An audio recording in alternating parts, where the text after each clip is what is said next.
DreAllDay.com. Now tuned into the show where you learn the discipline to show up day after day to do the work, the confidence to put yourself out there boldly and authentically, and the mental toughness to continue showing up, doing the work, putting yourself out there, even when the success you've expected to achieve has yet to be achieved. And on top of all this, you get a huge dose of personal initiative that is the go-getter energy that moves any one of us, including yourself, to go and make things happen instead of waiting for things to happen. And then we put all this together into a series of frameworks, approaches, insights, strategies, and techniques all underneath the umbrella of one unified philosophy that is called Work on Your Game. My name is Dre Baldwin, also known as Dre All Day, and welcome to the show. And today's topic is we're getting into part 2 of our ongoing mini series here, which is how the mainstream media and why the mainstream media is dying. Before I get into this, I remind you of two things. First of all, my text message line is down below in the description. Once we start sending that message out again, you'll be getting that straight to your phone. I'll talk more about that once we do reactivate that. Secondly, work on your game, university.com. You want to have me as your direct coach, get access to all of our trainings, all of our courses, and everything we have coming forward. And we got a lot of stuff on the way. I suggest you get in now and get on the train before it leaves the platform. Go to workonyourgameuniversity.com. Link down below in the description. Picking up on where we left off, which is part 2 of our series here, why the mainstream media is dying. If you didn't hear yesterday's episode, make sure you tune in to just scroll back and check yesterday's episode to make sure you get the framing in the beginning of this, because it'll help make sense of everything I'm going to share here today, because I'm going to jump right in where we left off, which is at point number 4, why the mainstream media is dying. So why is it that when people move from the mainstream space and they come over to the real world space, is what we'll call it, as far as what we do on platforms like this one, social media, etc., is because people who work in the mainstream media and the mainstream itself as an entity is used to shaping the story and having the populace in their pockets. In other words, back in the days when there were only a handful of TV networks, well, there were only a handful of different places you could get the news and the stories and the interpretations of the stories. And therefore, if all 3 news networks were all telling you pretty much the same story, well, where else could you get any other version of the story? You couldn't. There wasn't anything else. It was just those 3. Nowadays, anybody can publish, anybody can broadcast, and anybody can say whatever they want. So the mainstream does not have the hold on attention and credibility that they once had.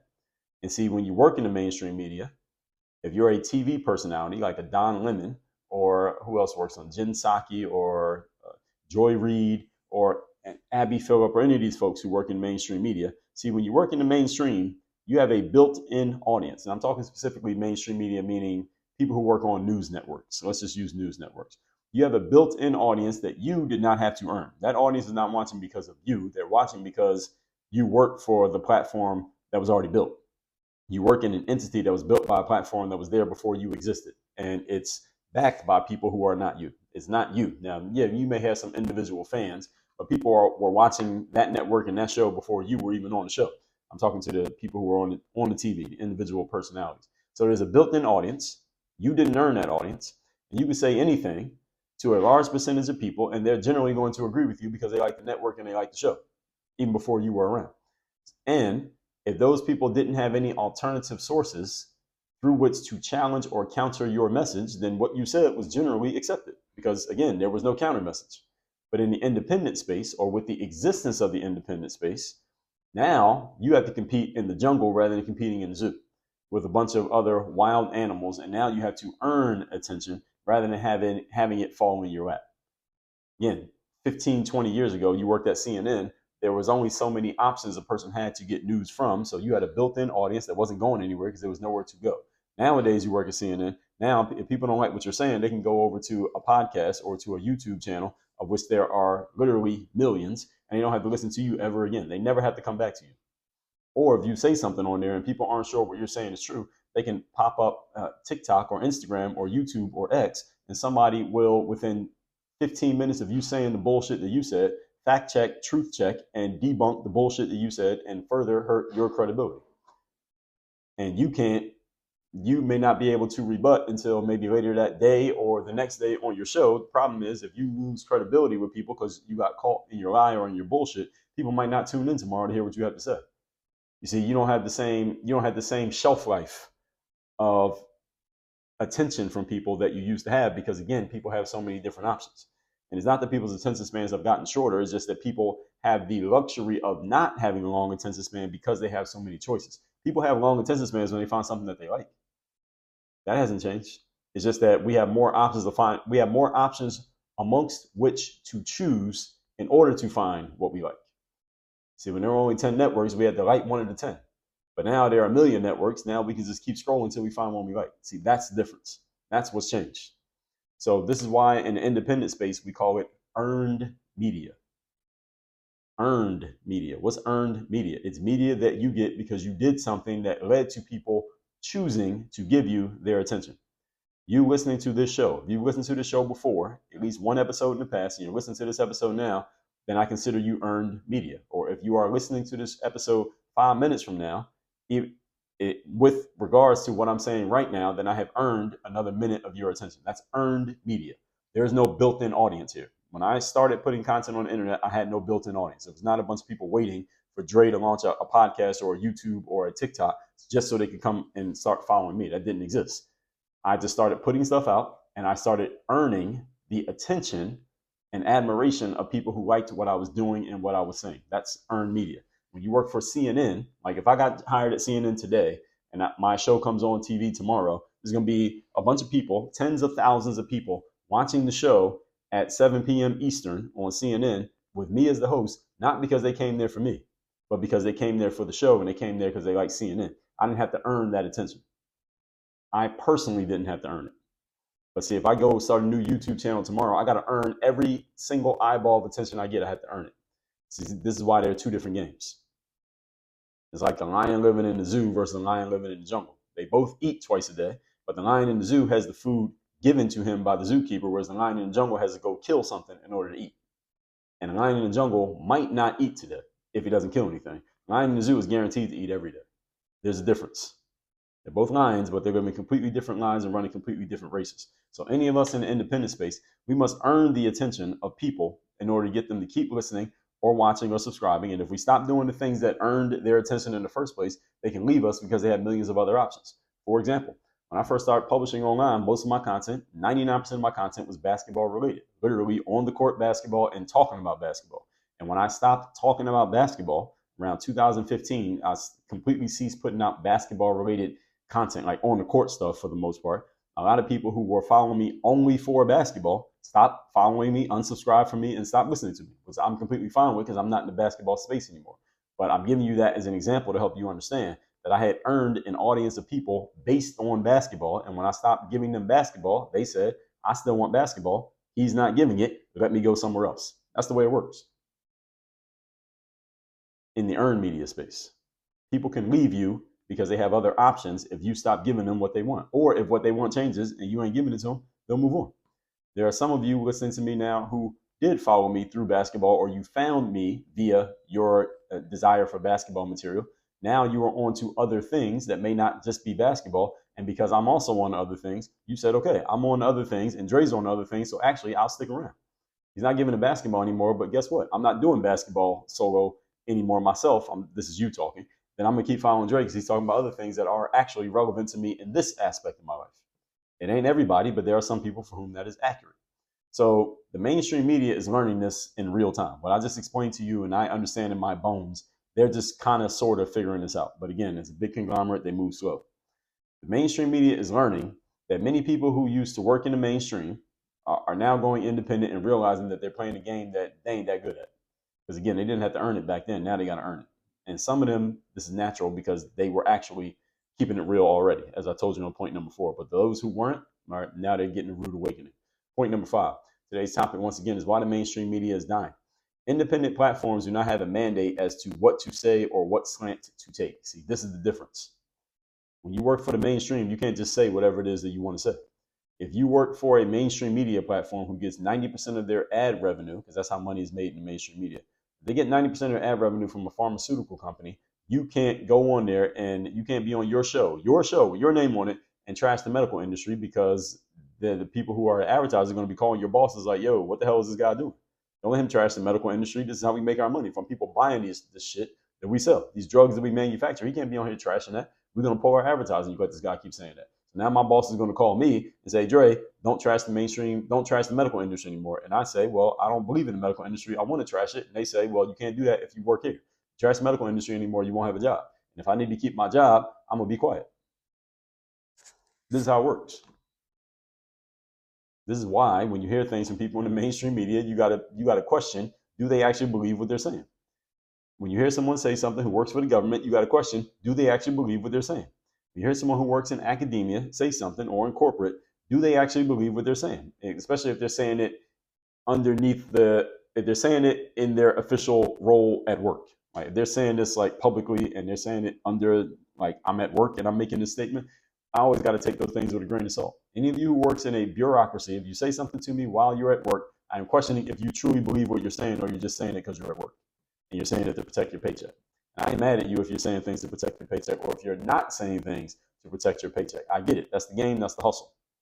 The reason why I exist, one of the reasons that I exist and I'm in the space is to say the things that many of you may not be able to say because of the position that you hold. I ain't mad at you. I'm just pointing this thing out. And some of you know exactly what I mean. And some of you had told me this directly to my face. Like, hey, you're saying things that I wouldn't say, but I'm glad that you're saying them. I had people tell me that. Mainstream media does not have a license to be as honest as they want to be. It's not that they're always lying, but you got to take it with a grain of salt. Because again, how do I know you're telling the truth? How do I know? I was just having a discussion via X. This is not a not a verbal discussion, but a post discussion on X. We used to call these tweets, with this guy named Mark Lamont Hill. Some of you may be familiar with Mark. He is a college professor. I believe he works at Temple University. I don't know what school he works at, but he's an academia guy. Now, Mark says some things that sometimes are completely ridiculous. But one thing I respect about Mark is that he will at least engage. That I will respond to something that he says and point out the ridiculousness of it, and he will engage and kind of go back and forth with whatever we're talking about. And just this morning, he had said something about there was a woman who had posted on X that she had gotten her PhD and she shared that she had done her thesis on what was essentially what she called olfactory. There was a word that she used, olfactory, damn, I got to find this word because this was a very funny thing that this woman said. It was called, now I got to find it. Let me go to my profile on X. It was just this morning, so I'm going to pull this up because this will help explain. It was called her thesis to get her PhD was olfactory ethics. Olfactory means the smelling system in your body. Like your sense of smell is called the olfactory system. Olfactory. Olfactory ethics. The politics of smell in modern and contemporary prose. This woman wrote a PhD thesis on this. Again, let me tell you the title. Olfactory ethics. The politics of smell. Yes, smell in modern and contemporary prose. She wrote a whole thesis on this and how, and then she went and talked about it even further. And she said, let me find the rest of it because she went and gave more context. As people saw this, this post got 89 million views on X, also known as Twitter. And she gives the abstract to her thesis. She posted the first page of it. And she says, I focus largely, and I'm just pulling this out of what she says in her abstract statement. I focus largely on prose fiction, that means books, fiction books that people write, from the modern and contemporary periods, so as to trace the legacy of olfactory prejudice into today and situate its contemporary relevance. That's a whole sentence that she said. I'm out of the reading now. Now, first of all, this shows you the nonsense of academia. These people are in a circle jerk. They just write things and do things to impress each other. This is very verbose, and she's saying all this to say generally what she's saying is, I looked at contemporary fiction works to find where people talk about smell and use it as a reason to prejudge another person. If you had to put it in plain language, I just gave you the plain language version of what she said in the academic language. See, in academic language, you use big words and more words than you need to just to make yourself sound smart and so you can get higher level degrees. This is the reason why I trash the educational system. Another thing I probably couldn't do with mainstream media. But anyway, this woman wrote about this, and this was going viral on social media. And Mark Lamont Hill, he is a college professor. So he was in there basically defending this and saying, well, there are people on social media are idiots who are challenging this. And I said, you're calling them idiots for challenging that? She wrote a fucking thesis about how people are prejudiced, how people get prejudged based on how they smell. in books, in fiction books. This is not even in real life. It's in fiction books. That's what she wrote a thesis about, and she got a PhD based on this thesis. The thesis is kind of like the crowning achievement of your studies when you're trying to get a PhD, and this is what she got a PhD based on. All right, that's complete bullshit. It's nonsense. That's what it is. It's academia. It's academic jerk off is what it is. And this guy, Mark Lamont Hill, because he works in the industry, he is up there defending it. And we had a quick little back and forth, and he's defending it, and he sounded completely ridiculous. But the point of me sharing that is to help you understand. People who work in these industries have no choice but to defend the bullshit because they work there. They can't call out the bullshit because they get fired. So they go in there and defend it, and they find ways to defend it. And here's the thing: many of these people are very smart, so they're good with their words, and they're good at making it sound like it's a logical and a just thing to defend this bullshit when it's actually bullshit. So even Mark Lamont Hill. So let me see if I can find what I was saying to Mr. Hill, because he was in there sounding very ridiculous. He said, here's what he said. He said, apparently idiots on social media have been clowning this woman's thesis. It looks interesting to me. Shout out to her for her wonderful intervention. This is really what he said. He said, congrats on completing the PhD journey. So I'm assuming he's a PhD himself, and he doesn't work at Temple. I guess he used to work at Temple, but now he works at CUNY, which is in, I'm assuming that's in New York. CUNY, and you know what that is. I believe that's one of the state colleges in New York. And he also does stuff on CNN. Is it CNN? No, BET, and some other things that he does. So anyway, my response to Mr. Hill was challenging the validity of a thesis on open quote olfactory oppression makes somebody an idiot. That's a question that I asked him. Now I know you're part of the academia matrix. This is me talking to him. You're part of the academia matrix. Co-signing this buttresses your own commitment to the profession, I suppose. But please, this is what I said to Mark Lamont Hill. He responds and says, challenging a thesis based on the title is idiotic. No, it's not. The comments came before she even published the abstract. They hadn't read a single word. She was merely celebrating the completion of her degree. On what basis were they disagreeing with the dissertation? And why is it okay to interpret someone's graduation celebration to clown their thesis? Okay, so this is the way academics talk. They try to occupy the moral high ground and make you feel like that you're a bad person for clowning anything someone in academia does. And I said, no, it's not idiotic. Anything can be challenged for any reason. If your thing has substance, it will stand up to being challenged. If you publicly post about something, anything, people will respond. Welcome to social media. Are you new here? This is what I said to Mark. And that was a little bit of sarcasm. He continued to say, if someone stands up, posts a graduation picture, I don't zoom in on the title and start mocking it. Okay, so this is the moral high ground he's trying to occupy here. Also, I wouldn't criticize something that I haven't read. Again, this is the academic in him talking. If you read the thesis and don't like it, tear it apart. But I don't think it's wise or fair to criticize the content of a book based on the title alone. Again, Mark Lamont Hill is smart enough to understand this is exactly what people do all day, every day. We judge things based on their presentation, not on the substance, on the presentation.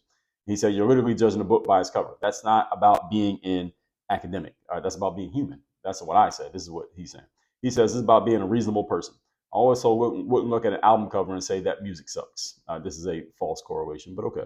He said, you don't have to disagree just because I'm the one who said it. There's no defensible way to criticize a text you haven't read. And I said, no, sir.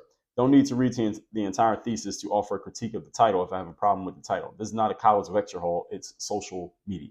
And he says some other things. That's pretty much where the conversation ended.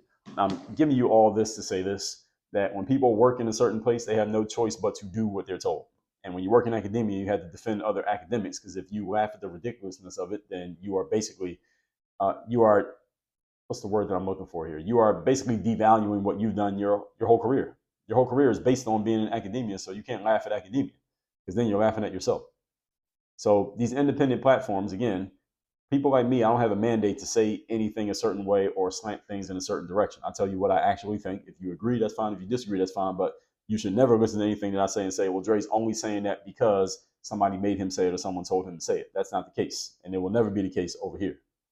No matter who is what sponsors we have or whatever, no sponsor can tell me what to say. It says that literally on our sponsored media package. It says you have no say in the content of my material. So I'm showing you what the material is. If you disagree with any of this content, don't be a sponsor. But nobody tells me what's going to happen on my platforms. And again, we tell this to our sponsors, by the way.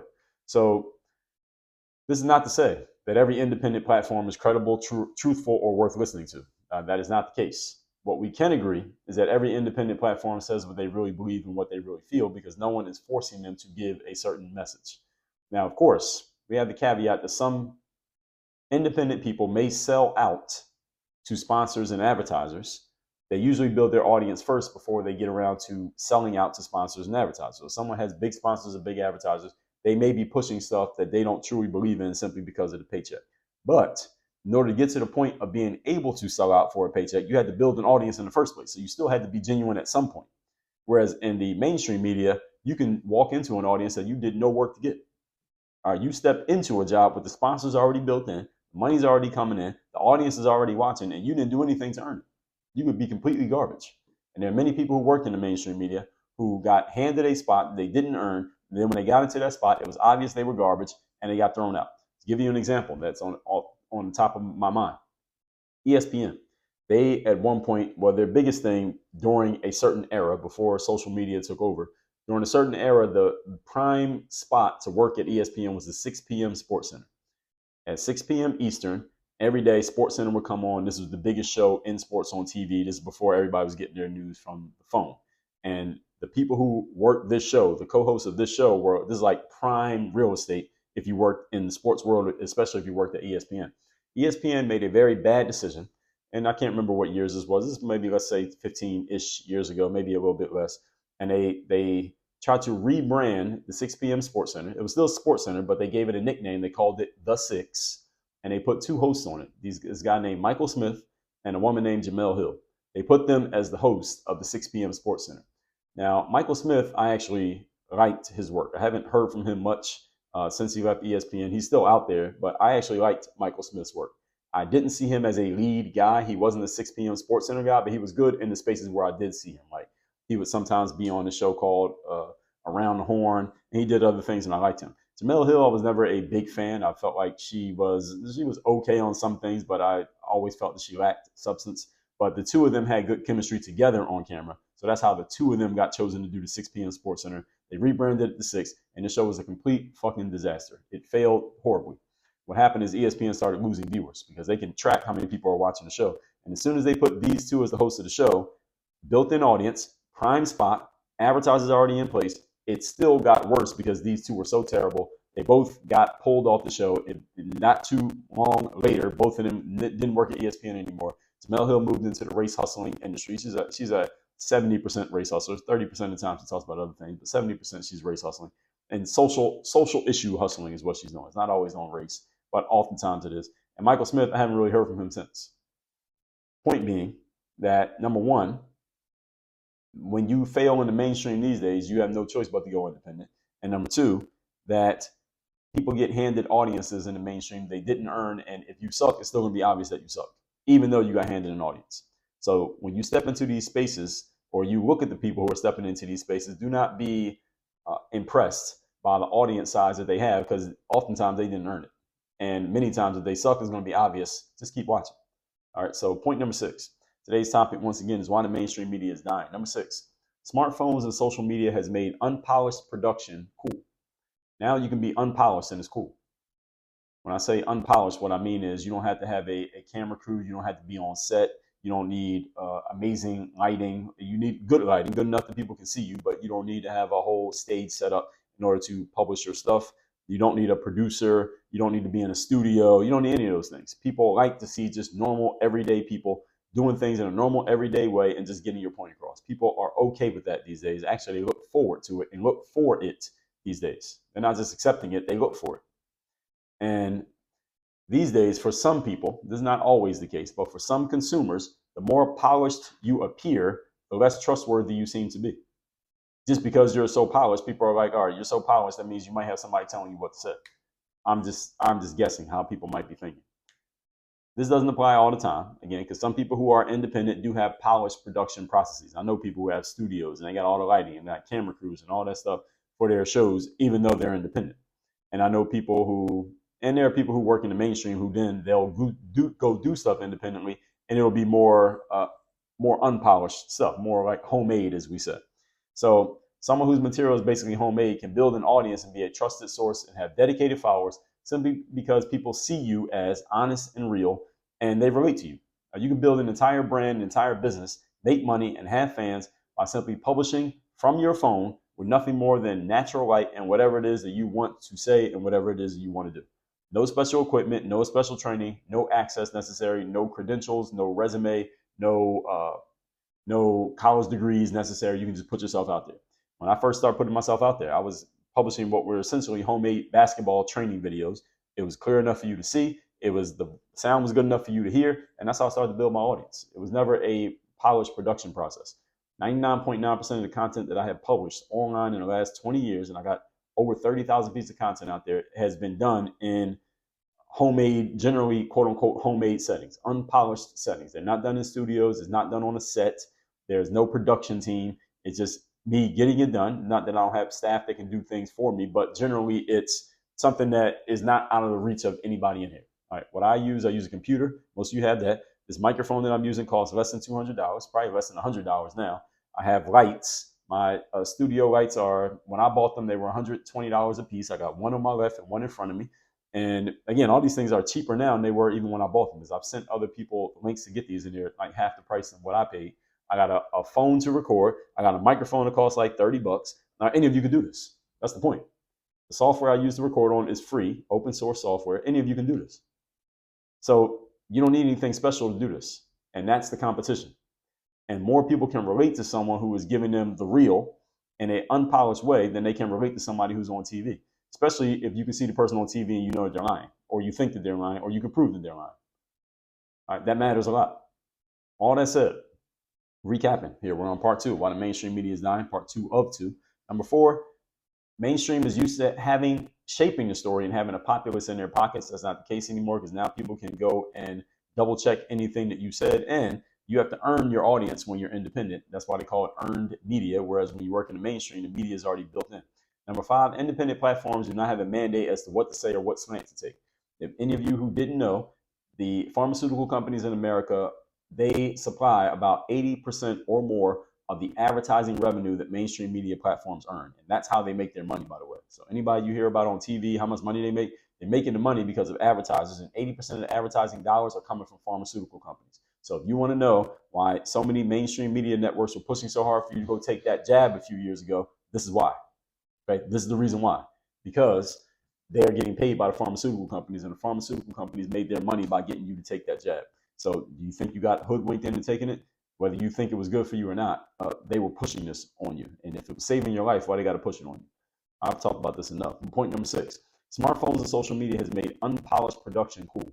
You see, people used to feel a little bit sheepish. Well, I don't have a studio. I don't have a great set. I don't have great background. I only have a phone to record on. People used to be embarrassed to publish because they only had those things. But nowadays, we look forward to somebody publishing when they have those things. So this homemade thing is actually becoming more of an advantage rather than a negative thing. So any of you thinking about getting yourself out there, tell people the same thing all the time. As long as they can clearly see you and they can clearly hear you, you need to put yourself out there. All that being said, folks, workonyourgameuniversity.com. You want to work with me directly and have me coach you on how to put yourself out there, your message out there, to start drawing your audience and making money from what you want to do. Go to workonyourgameuniversity.com. Link down below in the description. Work on your game. Dre, all